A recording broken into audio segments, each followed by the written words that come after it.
사무엘상 15장 20절 말씀부터 23절까지. 사울이 사무엘에게 이르되 나는 진실로 여호와의 목소리를 청종하여 여호와께서 보내신 길로 가서 아말렉 왕 아각을 끌어왔고 아말렉 사람들을 진면하였으나 다만 백성이 그 마땅히 멸할 것 중에서 가장 좋은 것으로 길갈에서 당신의 하나님 여호와께 제사하려고 양과 소를 끌어왔나이다 하는지라. 사무엘이 이르되 여호와께서 번제와 다른 제사를 그의 목소리를 청종하는 것을 좋아하심 같이 좋아하시겠나이까. 순종이 제사보다 낫고 듣는 것이 순양의 기름보다 나으니 이는 거역하는 것은 점치는 죄와 같고 완고한 것은 사신 우상에게 절하는 죄와 같음이라. 왕이 여호와의 말씀을 버렸으므로 여호와께서도 왕을 버려 왕이 되지 못하게 하셨나이다 하니. 아멘. 종종 이야기를 나누었던 책망받은 사울 왕에 대한 이야기입니다.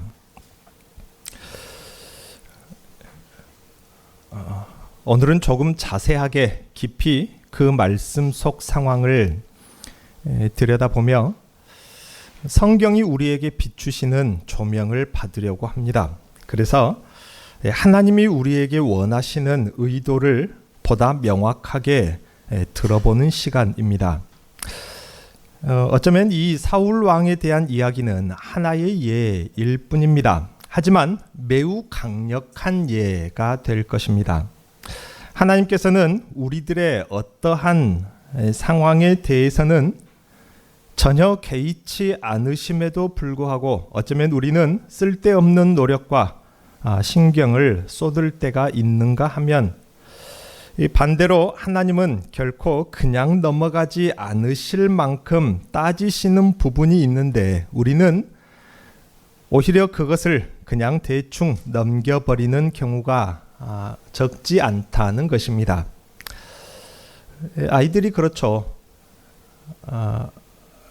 간혹 그들에게 정해준 미디어를 보는 시간이라든가 어떤 놀이 시간이 끝나면은 이제 저 뭐 해요 하고 와요. 그러면은 넌지시 엄마나 아빠는 우리 책 읽기 놀이 할까? 뭐 하냐고 분명히 물어봐 놓고는 대답을 해주면은 그런 거 말고 라고 합니다. 이미 답은 정해져 있죠. 뭐 도와드릴 거 없나요? 했을 때 자기 딴에는 엄마 아빠가 부지런히 막 요리를 하면은 칼로 야채도 썰고 뭣도 썰고 하면은 재밌어 보이거든. 그것을 자기도 함께 하고 싶다는 것입니다. 그럼 엄마 아빠는 뭐라고 합니까? 너 좀 씻었으면 좋겠다 하면은 역시 그렇게 이야기를. 그것이 도와주는 것이라 하면은 이해를 못 합니다. 딱 그런 상황이라 그 말입니다.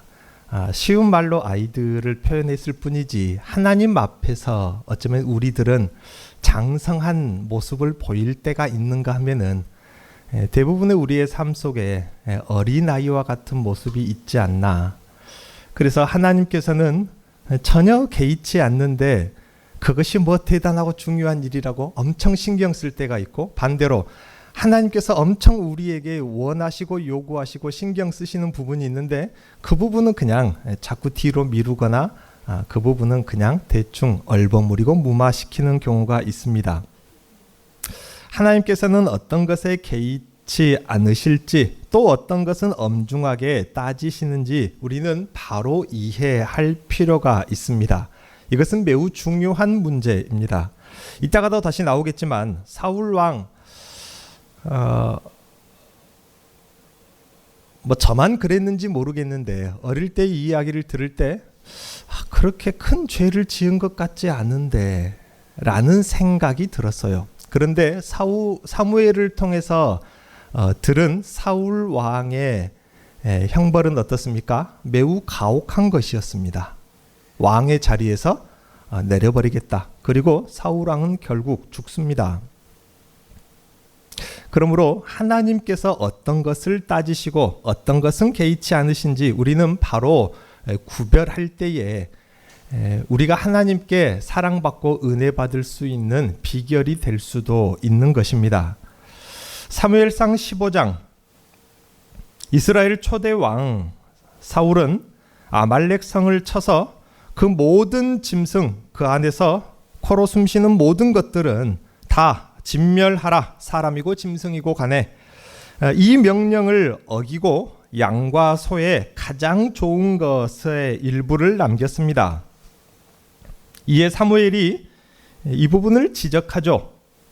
그래서 사울은 여호와께 제물을 드리면 좋지 않겠냐, 그 중에서 제물로 드리기에 아주 좋은 것이 있어서 좋은 제물 삼으려 했다 하며 이유를 말합니다.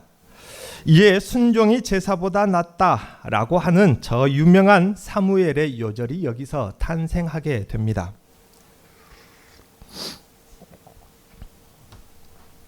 어릴 때 주일학교 선생님으로부터 여기 이 사울 왕이 거짓말한 것이라고 배웠습니다. 선생님이 한 것이 아니라 교재에 그렇게 써졌죠. 사울 왕이 좋은 소와 좋은 양을 남긴 것은 사실은 자기가 그것을 갖고 싶어서 욕심이 났는데, 사실은 그래서 자기가 가지려고 그것을 끌고 왔는데 하필 들통이 나서 핑계를 댄 것이다. 여호와께 좋은 것으로 드리면 얼마나 좋겠냐. 욕심이 났기 때문에 거짓말을 한 것이라고 그렇게 배웠습니다. 많은 사람들이 그렇게 알고 있죠. 그렇게 평생을 알고 있었는데 언젠가 문득, 그 문득이라는 시간은 새벽 시간이었습니다. 문득 새벽 시간에 기도하던 중에 그런 생각이 스쳤습니다.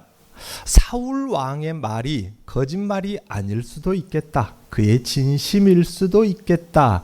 라는 생각이 스쳤습니다. 그래서 앞뒤 성경을 다시 읽어보았습니다. 여러 번 읽어보았는데 사울 왕이 거짓말을 했다, 사실은 자기가 가지고 싶었다 등등의 흔적이 없었습니다. 거짓말했다는 기록이 없었다, 그 말입니다. 물론 사울 왕의 말이 진심이라는 말도 아닙니다. 그렇다고 거짓말이라는 말도 아닙니다. 정확하게는 사울 왕의 본심을 알 수 없음이 맞겠습니다. 그렇지만 저는 개인적으로 진심일 수 있겠다는 쪽으로 마음이 더 기울었습니다. 이따가 다시 말씀드리겠지만 사울 왕이 처음에 왕이 될 때에 성경이 그에 대해서 기록해 주는 것을 여러분 기억하십니까? 그는 겸손한 사람이었습니다. 아주 신실한 사람이었어요. 그렇게 본다면 충분히 진심일 수도 있겠다 쪽으로 저는 개인적으로 조금 더 갑니다. 그렇지만 성경은 이렇다 저렇다 정확하게 사울의 본심을 보여주지 않습니다. 그럼에도 불구하고 이유도 없이, 해석의 디테일도 없이 덮어놓고 사울은 거짓말쟁이다를 당연한 사실처럼 몰아붙인 이유가 있겠죠. 성경에 사울은 거짓말쟁이다 라고 그렇게 기록을 하지 않았음에도 불구하고 우리가 그렇게 몰아붙였다면은 그 이유가 무엇이겠습니까? 성경이 그렇게 말했다면 성경에 그렇게 써졌다고 하겠지만 성경에 써지지 않는 이야기를 우리는 사울은 거짓말쟁이라고 몰아붙였다면은 그것은 어쩌면 우리가 가지고 있는 너무 익숙한 것 말입니다. 우리가 너무 익숙한 어떤 시대적인 도덕 기준, 오늘날 이 시대의 도덕의 기준으로 사울을 보니까 어떻게 보인다? 거짓말 한 것처럼 속이 훤해, 안 봐도 말 안 해도 안다, 그런 거 아닙니까? 억측이었는지 모릅니다. 우리는 왜 이렇게까지 사울을 거짓말쟁이로 몰았을까요? 그 이유를 가만히 생각해 보면, 다시 말씀드릴까요? 우리가 사울을 거짓말쟁이로 성경에 써지지 않는 내용으로 단정 지어놓고 이건 사울이 거짓말쟁이다, 자기가 가지고 싶어서 기타 등등 이유 때문에로 몰아붙인 이유 말입니다. 어쩌면 우리도, 잘 생각하셔야 됩니다. 오늘 이 설교의 전환점입니다. 어쩌면 우리도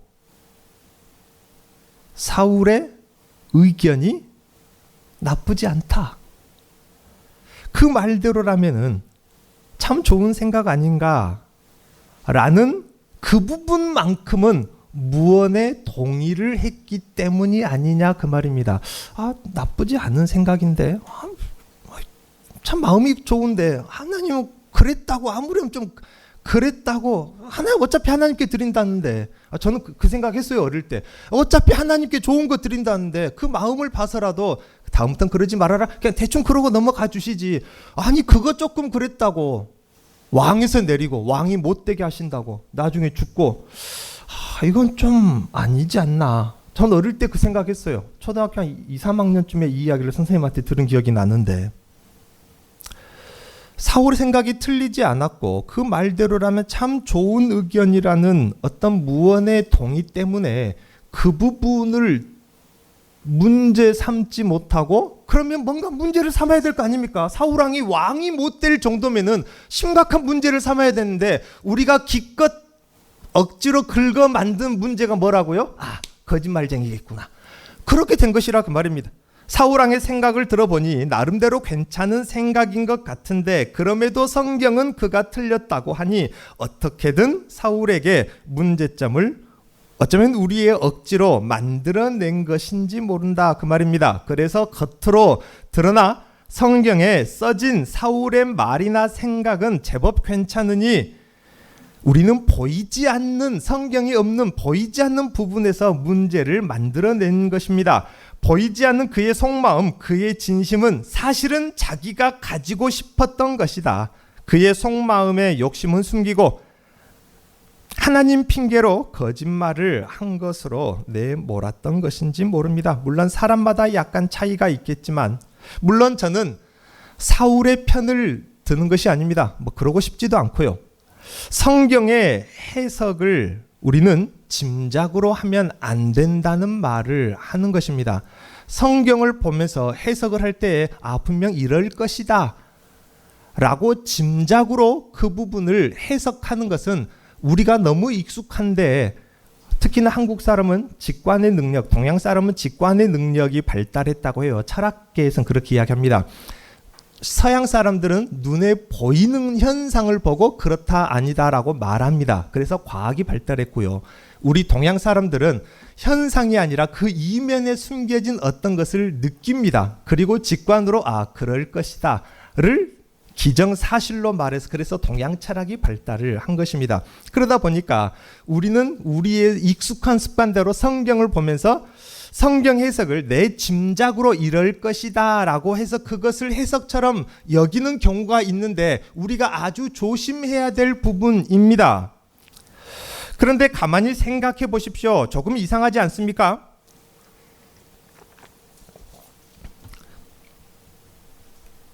저는 어릴 때 이상했습니다. 저만 자꾸 이상한 게 성경을 이렇게 보는 것 같은데 저는 어릴 때 이상했어요. 사울 왕이 된 지가 얼마나 됐습니까? 얼마 안 됐어요. 왕이 된 지 얼마 되지도 않았는데 사울이 왕이 될 때 모습을 성경이 분명히 기록해주고 있습니다. 그는 사실 교만하였으나 그의 외모가 출중하여서 왕이 됐다. 그렇게 말하지 않습니다. 성경은 사울 왕을 겸손한 사람으로 처음부터 그렇게 말해주고 있다. 그 말은 성경이 몰랐습니까? 제3자의 시점이니까 전지적 작가의 시점이 아니라 제3자의 시점이니까 그 속마음 모르고 그냥 그럴 것이다. 겸손할 것이다. 그거 아니지 않습니까? 처음에 그는 겸손한 사람이다. 신실한 사람이다. 좋은 사람이다 라고 그에 대해서 평가를 해 주었습니다. 그런데 왕이 되자 어깨에 힘이 들어갔을까요? 그렇게 짐작해서도 안 됩니다. 그가 왕이 되자 그가 어깨에 힘이 들어가고 교만해지더라. 성경 그렇게 기록되지 않았으면 우리는 그것을 짐작해서는 안 된다 그 말입니다. 사울의 말은 진심이었고 정말로 좋은 소와 좋은 양을 보니까 이거 하나님께 제물로 드리면 정말 좋겠는데 라는 생각을 했을 수 있다 그 말입니다. 저는 그렇게 생각한 것 같은데 그 역시도 성경에 그랬다라고 하지 않으니까 저는 그럴 수 있다라고 설교에서는 어지간하면 제가 그럴지도 모르겠습니다. 이런 말은 제가 용어는 쓰지 않는데 오늘은 그 용어를 쓸 수밖에 없습니다. 우리는 기록된 그대로만을 보면서 성경을 해석하려고 해야 됩니다. 그래야 조금이라도 다른 해석에 접근할 수가 있다 그 말입니다. 그렇지 않으면 여기 이 본문에서 중요한 교훈은 놓치고 그저 세상의 어떤 도덕책을 보듯이 성경을 그렇게 읽어서 이 중요한 사건에서 우리는 거짓말쟁이가 되지 말자로 끝나버릴 것 아닙니까? 정말로 중요한 핵심은 놓쳐버리고 말입니다. 그러면 이 성경은 우리에게 무엇을 말씀하려는 것일까요? 결론적으로 말씀드리면 거짓말쟁이가 되지 말아라가 아니라 본문이 이미 말하고 있는데 하나님께는 무엇이 더 중요한 문제이냐입니다. 하나님께는 무엇이 더 중요한 문제이냐. 오늘 제목입니다. 나의 시각, 나의 기준으로 성경 해석하는 것에 너무 익숙해지면 내 입장에서 중요한 것이 돼버립니다. 내 입장에서 별것 아닌 것이 돼버립니다. 왜요? 내 기준, 내 시각에서 성경을 자꾸 읽어가다 보니까. 그러니까 구약 성경을 읽다 보면은 하나님은 좀 너무하신 것 같아. 어떻게 대머리라고 좀 놀렸다고 불곰이 2마리가 나와서 아이들을 찢어버렸을까? 이건 좀 아니지 않나? 오늘날 그렇게 구약 성경을 설교하면은 아동 학대에 들어갈란가 모르겠어요. 내 시각, 내 기준에서 보면 하나님은 자주 종종 그런 분이 되고 맙니다. 너무 가부장적이지 않나? 하나님께는 무엇이 중요한 것인가? 우리는 이 부분에 우리의 시각, 우리의 기준을 맞추고 바꾸도록 노력을 해야 됩니다. 우리는 보통 그렇게 생각하지 않습니까? 결국 이렇게 좋은 결과가 되었는데 당연히 하나님도 좋아하시겠지. 비록 방법은 조금 그런 방법으로 돈을 벌었을지라도 헌금도 많이 하고 건축도 하고 구제도 하고 선교도 하면 당연히 하나님이 좋아하시고 말고. 사실 이렇게 생각하는 이유는 따로 있죠. 하나님이 좋아하시겠지가 이유가 아니라 그 이면에 앞부분은 쏙 빼버리고 말한 것입니다. 자신의 어떤 욕심을 의로움으로 포장하려는 것이고 혹여 자신에게 죄책감이 조금이라도 있다면 그것을 무감각시켜 버리려고 하는 것입니다. 하나님이 이것은 중요한 문제다, 이것은 천국에 가지 못할 것이다 라고 말할 만큼 그렇게 중요한 문제로 말했는데 오늘날 그 정도 기준으로 말하면 이건 좀 아닌 것 같아요. 너무 과한 것 같아요. 하나님의 마음은 사실 그거는 아니고 이 말의 원래의 의미는 하면서 오늘날 사람들의 듣기 거북하지 않은 정도로 살살 닦아놓는다 그 말입니다. 이해되십니까? 예수님께서 뭐라고 말씀하십니까? 내 부모나 자식, 내 형제를 나보다 더 사랑하면 천국에 합당치 않을 것이다. 너희 부모가 자식을, 자식이 부모를 버리고 돌로 칠 때가 올 것이다. 그 말은 무슨 말입니까? 자식을 돌로 쳐도, 자식에게 돌을 맞아도 뭐 하라고요? 믿음을 지키라 그 말입니다. 오늘날 그 설교 어떻습니까? 마음 편하게 들을 수 있겠습니까? 못 듣습니다. 자식이 나 교회 못 가게 해요. 남편이 아내를, 부모가 그럼 뭐 하라고요? 그 자식 버리라고요. 그 부모 버리라고. 그 남편인 아내 버리라고요. 그것이 하나님이 원하시는 길. 다른 방법이 있으면 다른 방법을 방법을 동원해서라도 다른 방법을 써야죠. 버리기 전까지 설득을 하든지 금식을 하든지 때를 쓰든지. 그렇지만 그래도 안 될 땐 뭐 하라고요? 버리라고요. 이 설교가, 이 성경은 그냥 있는 그대로입니다. 예수님이 그렇게 하라고 했어요. 그런데 이 설교가 오늘날 세상 사람들이 듣기에도 불편하고 성도들이 듣기에도 불편합니다. 그래서 뭐라고 합니까? 강도를 아주 낮춰요. 아주 낮춘다 그 말입니다. 그래서 나름대로 몇 가지 예를 들어서 이런 방법으로 하면은 누이 좋고 매부 좋고 마당 쓸고 돈도 주고 도랑치고 가지 잡고 그럴 수 있는 것 아니면 그렇게 만든다 그 말입니다. 그것은 내 입장이지. 성경을 그렇게 해석하면 안 됩니다. 어떤 방법으로든 돈을 벌었을지라도 헌금도 구제도 건축도 선교도 하면 당연히 하나님이 좋아하십니까? 그렇게 말하는 것은 어쩌면 자신의 어떤 죄책감이나 혹은 욕심을 의로움이나 어떤 무감각시키려는 그런 의도가 다분히 있다 그 말입니다. 마치 하나님께서 외모를 보시는 분처럼 생각하신다 그 말입니다.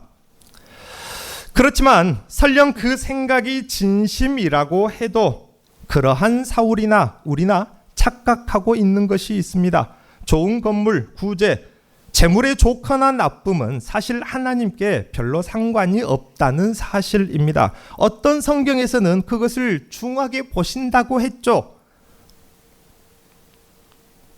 성경을 보면은 흠이 없는 것이라 명시되어 있습니다. 하지만 따지고 보면 흠이라는 기준이 없습니다. 이러이러한 양은 흠이 있는 것이다. 이러이러한 양은 흠이 없는 것이다. 기준이 없다 그 말입니다.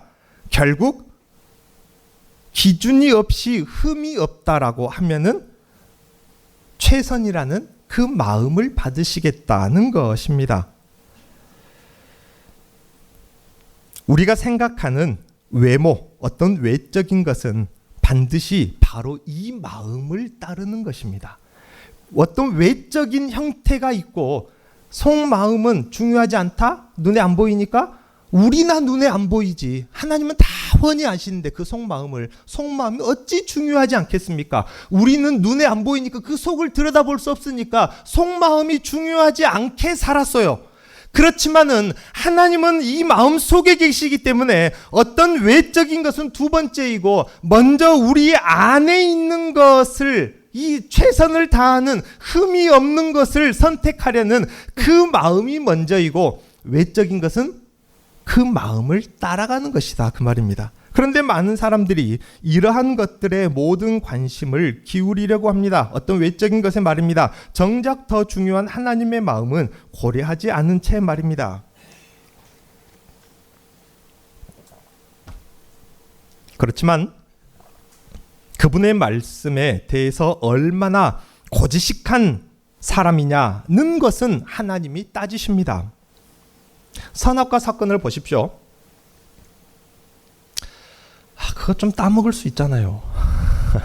그렇지 않습니까? 하나님을 향해서 쌍욕을 한 것도 아니고 그거 먹으면 눈이 밝아진다며요. 하나님처럼 된다며요. 그러면 좋죠. 전 어릴 때 그렇게 생각했다 그 말입니다. 그게 좋단 말이 아니라 그렇지만은 하나님은 뭘 보십니까? 좀 그럴 수도 있지. 아담이 직접 따먹은 것도 아니고 그 벌을 주려면은 뭐 뱀을 벌 주든지 아니면은 뭐 하와만 벌 주든지 아담한테까지 아담은 그냥 속은 건데 저는 어릴 때 그렇게 생각했어요. 어릴 때 초등학교 때 많은 생각을 했네요. 선생님한테 그 공과 공부 들으면서. 그건 우리 생각인데 하나님께서는 따지실 것은 엄하게 따집니다. 그것 때문에 아담이 죽어요. 아담만 죽습니까? 아담에 속한 모든 인류가 사망하는 이유, 병들고 고통당하고 애통하는 이유 바로 이것 때문입니다. 하와에게 속아서 자기도 따먹은 그것 때문에 말입니다. 하나님은 따지실 것이 있다 그 말입니다. 분명히 따집니다. 모세가 반석에서 물을 내게 한 사건도 기억하시죠? 하나님은 반석을 해서 명하라고 했는데 모세가 하도 성질은 하나님께가 아니라 그 백성들한테 하나님도 그 백성들이 마음에 안 들었어요. 그렇지만은 모세가 그 백성에게 내가 너희들에게 물을 내랴 하면서 반석을 어떻게 했습니까? 지팡이로 쳐불어서 그래야 지금 가면은 모세가 친 반석이라서 쭉 반쯤 갈라지면 진짜로 거기 모세가 쳤다고 혹시 가신 분들이 있으면은 진짜로 모세가 쳤다고 생각하면 안 됩니다. 그럴 수도 있지만은 그러지 않을 수가 있어요. 그렇게 갈라진 것일 수도 있죠. 그랬다고 모세는 어디 못 들어가요? 약속의 땅 가나안에 못 들어갑니다. 이러나 저러나 물을 냈으면 됐지. 하나님을 향해서 막 성질 낸 것도 아니고. 만나를 보십시오. 금요일 날 만나를 2배로 이틀치를 긁어 모은 사람이 있어요. 아니 금요일 그래야 되죠. 금요일이 아니라 평일에 만나를 이틀치 3일치 한 일주일치씩 긁어 모은 사람이 있어요. 왜요? 내일 혹시 하나님이 깜박하고 만나를 안 내리실지 모르니까. 네. 그러니까 어떻게 했어요? 좀 그럴 수 있지. 내려주신다고 반드시 내려주시마 약속. 오늘도 딱 신호 보내고 오늘 또 내려주마 하고 보내고 날마다 신호 보내주면 얼마나 좋아요. 그런데 하나님은 이틀치 3일치 긁어 모은 만나에서는 벌레가 나게 만들었어요. 그 통도 못 씁니다. 하나님께서는 우리 생각이 별거 아닌 것 같은데 아주 엄하게 따지시는 경우가 있다 그 말입니다. 특히 예수님을 보면은 하나님의 말씀에 대해서 결코 대충 비슷하게가 없으신 분입니다. 그래서 우리는 그냥 예수님이 순종해서 십자가에 못 박혀 죽으셨다 그것만 볼 것이 아니라 예수님께서 구약 성경의 예언의 말씀 하나님의 말씀에 얼마나 디테일하게 대충이란 것이 전혀 없이 고지식하게 그 말씀을 성취하셨는가를 볼 필요가 있다 그 말입니다. 예수님께서 올리브산에 왜 자주 가셨다고요? 구약 성경에 메시아가 동편산에 설 것을 보리라는 예언이 있어서요. 왜 배단입니까? 벳박입니까? 벳박이죠. 벳박의 앞에서 제자들한테 너희를 들어가서 이러이러한 나귀가 있을 거니 끌고 나와라 하고 어디로 다시 뒤로 가셨습니까? 끌고 나와서 다시 뒤로 가셨습니까? 아니죠. 거기 딱 서가지고 예수님은 한 발짝도 안 들어가시고 끌고 나와라. 제자들 귀찮게 심부름 시켜가지고 끌고 나오니까 지질이 거기까지 다시 끌고 나오니까 타고 다시 그 길로 가요. 이건 무슨 꼬장이냐. 요즘 시대로 막 꼰대나 다름없죠. 왜 그랬냐 그 말입니다. 어차피 들어갈 거 그냥 몇 발짝만 같이 들어가면은 다시 끌고 나오는 그 귀찮은 일도 안 해. 그 뜨거운 유대 광야에서 그 뜨거운 왜 그랬냐 그 말입니다. 메시아가 나귀를 타고 예루살렘에 들어갈 것이라 했습니까? 예루살렘에 들어가서 나귀를 탈 것이라고 했습니까? 예루살렘에 들어가서 나귀를 탈 것이다가 아니라 나귀를 먼저 타고 탄 상태로 예루살렘에 들어갈 것이다 라고 예언을 했기 때문에 그래요. 왜요? 행정구역상 베다니 벳박에 붙어가 예루살렘이거든요. 성벽이 쳐져 있는 그 안에만 예루살렘이 아니라 행정구역상 베다니 벳박에 붙어가 예루살렘이니까 예수님은 한 발짝도 안 들어가십니다. 일부러 안 들어가신 것입니다. 왜요? 예언에 토시 하나 안 틀리고 그대로 되게 성취시키려고요. 예수님은 하나님의 말씀에 대해서만큼은 그렇게 자세하게 고지식할 수밖에 없었습니다. 아무렴 하나님께서 소고기를 좋아해서 1등급 소고기를 제물로 좋아하시겠습니까? 아무렴 하나님이 돈이 궁해서 어떤 방법으로든 긁어모은 많은 액수의 헌금이라고 좋아하시겠느냐 그 말입니다.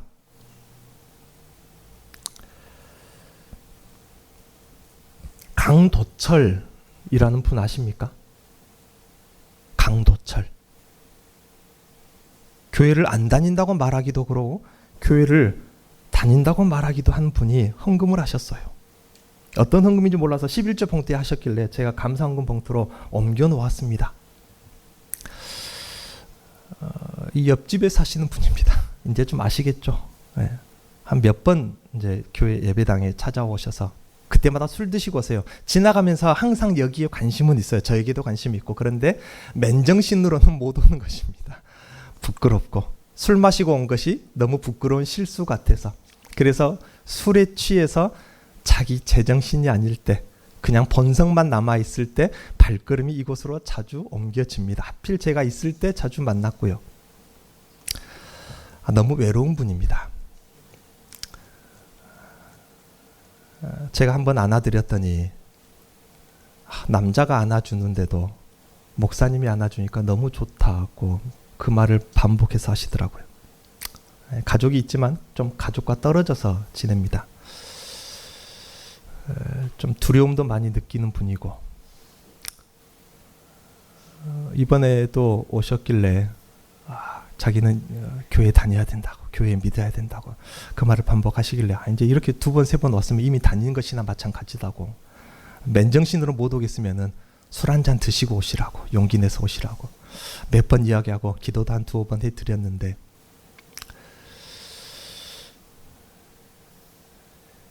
그분이 하신 헌금이에요. 아무리 하나님이 돈이 궁해서 어떤 방법으로든 모은 많은 액수의 헌금을 좋아하실 분입니까? 하나님이 돈이 궁해서 인테리어 잘된 높은 빌딩의 교회를 하나님이 좋아하시겠습니까? 부동산에 관심이 많아서? 그런데 왜 교인들에게 세상에 이렇게 알려진 것일까요? 여러분 생각해 보셨습니까? 하나님이 그런 분이 아닌데, 돈을 좋아하신 분이 아닌데 막 높은 빌딩, 인테리어 막 몇백억, 500억씩 그렇게 들여서 지은 건물, 그런 것이라고 그거 마치 솔로몬의 성전에 영광이 임하듯이 그랬다고 해서 그 교회에 500억이나 들었다니 하면서 내가 거기 특별히 구름으로 내가 임재해 좀, 그런 것도 아닌데 왜 세상에 그렇게 알려졌냐 그 말입니다. 내 입장에서 하나님을 판단하는 습관 때문이 아닙니까? 내 입장에서 500억이나 들여서 우리 교회 그렇게 자랑하고 다닐 거 아닙니까? 뭘 다 그런 건 아니겠지만은 500억이나 들여서 지은 성전이다.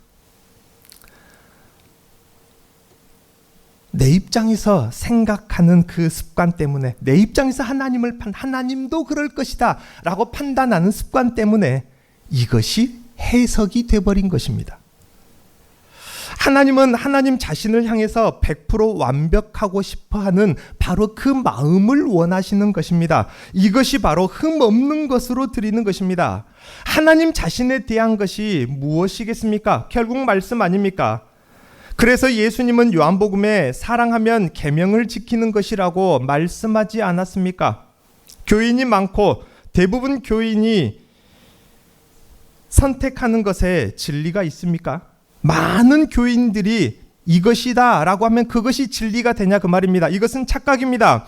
하나님은 모세에게 뭐라고 말했습니까? 그 불순종한 이스라엘 백성들 내가 싹 쓸어버릴란다. 하나도 남기지 않고 다 쓸어버릴란다.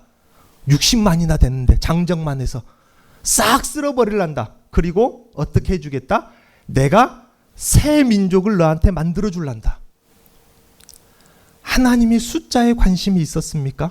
물론 숫자도 중요하죠. 아름다운 건물 중요합니다. 솔로몬의 그 공들인 성전처럼요. 다 그런 것도 중요해요. 그러나 하나님이 더 중요하게 따지시는 것은 그게 아니지 않습니까? 모세 한 사람을 위해서 내가 이 숫자 60만 싹 쓸어버리고 새 민족 만들어 줄란다 라고 하실 정도의 하나님이십니다. 하나님은 말씀을 지키는 단 한 사람을 더 원하신다 그 말입니다. 그것을 더 따지는데 우리는 다른 것에 더 관심이 있는지 모릅니다. 자칫 우리의 인간적인 생각 때문에 정작 하나님은 전혀 개의치 않는 부분을 디테일하게 신경 쓰며 내가 무언가 하나님께 대단한 것을 해드린 것처럼 당연히 좋아 죽겠지? 라고 착각을 할 수가 있다 그 말입니다. 정작 하나님이 꼼꼼히 따지는 문제에는 상식적으로 내 생각에는 이래도 될 것 같은데 라고 대충 비비고 넘어가는 것도 있을 수 있습니다. 왜 그랬겠습니까? 나를 위해서, 나를 중심으로 내 입장에서 생각하기 때문에 나에게 유리하게 말씀의 해석의 방향만 살짝 틀어놓은 것입니다. 그러면서 말씀을 크게 벗어나지 않았다라고 합니다. 안 합니다. 여기 그 자리에 있지 않습니까? 마음은 어디를 보고 저쪽 뒤를 보고 있으면서 나 여기 그대로 있지 않습니까? 그거 아닙니까? 그러면 안 됩니다. 사울은 왕권을 잃고 비참히 죽었습니다. 내 생각에 별것 아닌 것이 하나님께는 별것일 수 있고 내 생각에 대단하고 의미 있는 것이 하나님께는 하찮은 일일 수 있다 그 말입니다. 성전을 짓겠다고 하는 다윗 있죠. 하나님, 지금까지 하나님 이 초라한 초막에 계셨는데 제가 성전을 짓겠습니다. 얼마나 마음이 대단합니까? 하나님이 세상에 초막에 지내실 수, 적어도 건물 속에는 어쩌면 다윗에게 천막과 건축물의 차이는 컸나 봅니다. 그런데 하나님이 뭐라고 했습니까? 내가 지금까지 애굽에서부터 이 초막 속에 살았는데 초막이 초라하고 불편하다고 내가 불평을 너에게 한마디라도 한 적이 있느냐? 내가 초막에 거하는 줄 아느냐? 의리의리한 교회 건물을 짓고 나면 우리 생각에는 위대한 일일 것 같지만은 하나님께 때로는 다 그렇단 것이 아니라 때로는 별로 대단치 않을 수 있습니다. 그보다는 초라한 건물이라 할지라도 그 안에서 드려지는 예배가 뜨겁고 사랑의 모임을 더 귀하게 여겨주시는 것 아니겠습니까? 또 생각해 보십시오. 세상 만물과 하늘의 해와 달과 별들도 모두 하나님의 것이라고 하지 않았습니까? 그런데 한 1억쯤 되는 헌금, 우리 생각에 대단한 헌신 같지만 하나님께는 별것 아닐 수 있다 그 말입니다. 오히려 내 삶을 드리고 부족하지만 드릴 만한 것이 없지만 내 삶과 기도가 마음에 담긴 두 손 모음을 더 귀하게 여기실 하나님이십니다. 하나님께 대단한 것, 하찮은 것은 바로 하나님의 말씀에서 갈리는 것입니다. 누가 교만한 사람이고 겸손한 사람이라고 생각하십니까? 인간적으로 무대뽀에 거칠은 기질, 독단적인 성격, 그러한 결정으로 일 처리하는 사람을 보면 보통 저 교만한 사람 그렇게 손가락질을 하죠. 하지만 성경은 그런 사람을 교만하다라고 말하지 않습니다. 그런 사람이라 할지라도 하나님의 말씀에 단번이 아멘, 제가 할랍니다. 난 돈이 많으니까 제가 할랍니다. 교만한 사람입니까? 겸손한 사람입니까?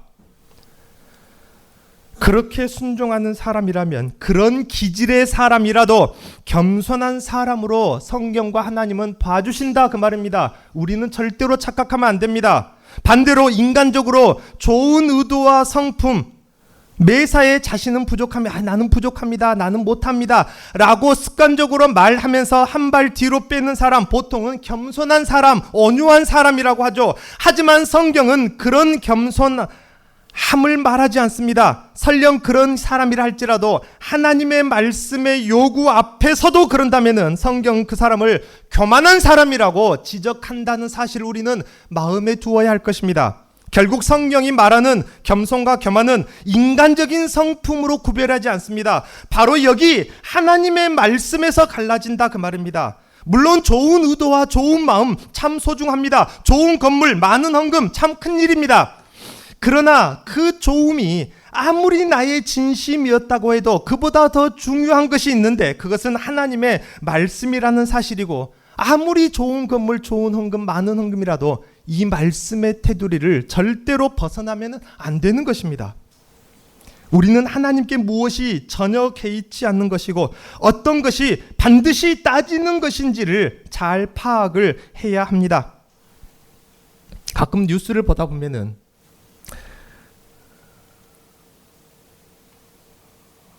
교회 먹칠을 하는 것 같은 전 국민이 알 만큼 유명세를 탄 목사님이 있어요. 물론 그 중에 대부분은 다 실제로 도덕적으로 성경적으로 잘못한 사람들이 많습니다. 그런데 어떤 사람의 경우는 자기가 믿는 말씀의 믿음, 그 신념에 대해서 거짓식한 사람이 있어요. 그래서 교회에 욕을 먹이는 그런 사람도 있습니다. 한참 우리나라 이슈가 된 어떤 목사님이 있어요. 이제 그 이슈가 될 때에 제 은사 목사님과 이런저런 담소를 나누면서 그분 이야기를 꺼냈더니, 우리는 알 수 없지만 어쩌면 하나님은 그 사람을 기뻐할지도 모른다 라는 아주 의미심장한 말을 하신 것을 제가 아직 기억을 합니다. 교인들이 설령 그러면 안 되는데 옳지 않다고 지적을 할지라도 어쩌면 하나님께서는 그런 사람, 말씀에 고지식한 그런 한 사람을 원하실 때가 있다 그 말입니다. 물론 그 어떤 사람이 옳다는 것은, 옳다 제가 판단할 수 있는 것은 아닙니다. 성경적으로 겸손한 사람이 되려면 믿음과 용기가 필요합니다. 하나님의 말씀만큼 말씀대로 순종하고 실천해야 하기 때문입니다.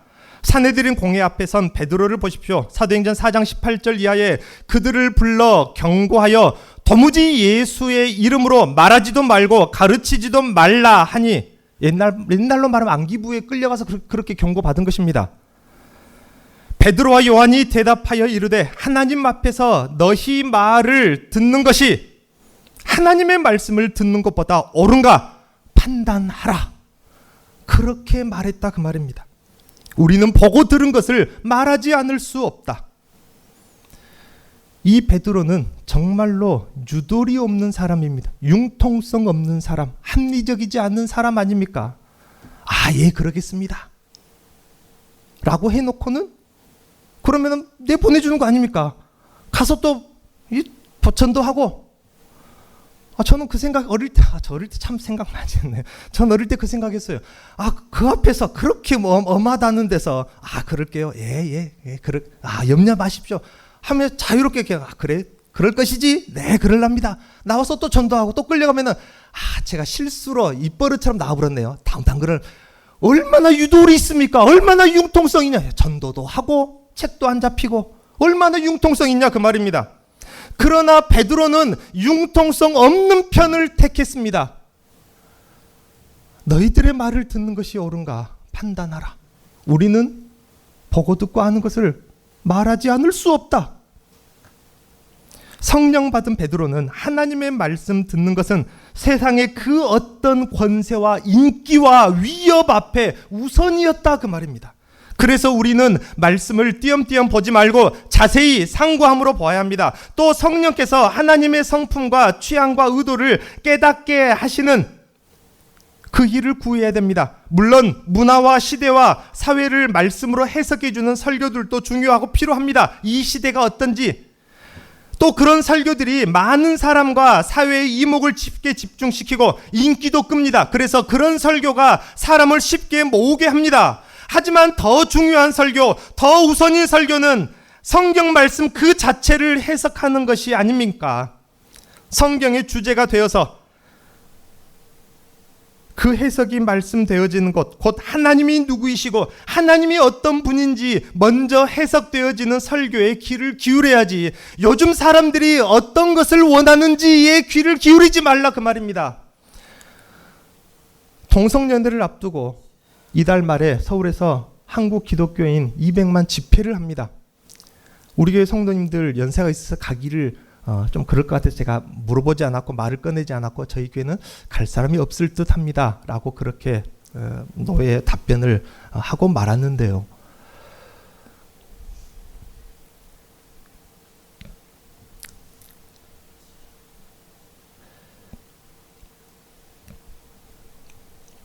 우리나라가 위태롭습니다. 정치적으로가 아니라 신앙적으로 너무 위태롭습니다. 차별금지법이 완성돼 버리면은 서양의 교회들처럼 기독교 수가 1%, 2%로 떨어지는 것은 불보듯 뻔한 현실입니다. 기가 막힐 일입니다. 그러니까 교회들이 아니겠죠. 일부 어떤 교단 종파들이 앞다투어서 성경을 들고 신앙생활 한다는 그 어떤 종파들이 앞다투어서 동성연애자들도 하나님께서 창조하신 것이 아니냐. 사람들이 무엇을 요구하는지에 귀를 기울입니다. 그러니까 사람들이 많이 모이겠죠. 그 설교는 듣기 거북하지 않으니까, 듣기 좋으니까, 입맛에 맞고 내 입맛에 딱 맞다. 그 설교가 오늘 설교는 참 잘했어. 그거 아닙니까? 우리는 하나님이 누구이시고 어떤 분인지가 먼저 해석되어지는 설교에 귀를 기울여야 합니다. 여러분이 마지막 성도가 될 수가 있습니다. 설령 재미없는 설교라도 말입니다.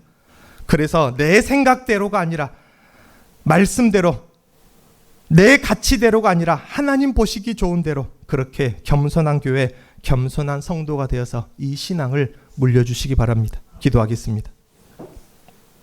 하나님 아버지, 하나님의 개의치 않는 것에 지금껏 신경 쓰며 살아왔다면 하나님이 따지시는 것을 내 마음 중심에 두고 살아가게 하여 주옵소서. 내 입장, 내 기준에 좋은 대로가 아니라 하나님 입장에서 좋은 것이 나의 입장이 될 수 있도록 성령께서 지혜와 감동을 우리 안에 풍성하게 허락하여 주옵소서. 예수님의 이름으로 기도하옵나이다. 아멘.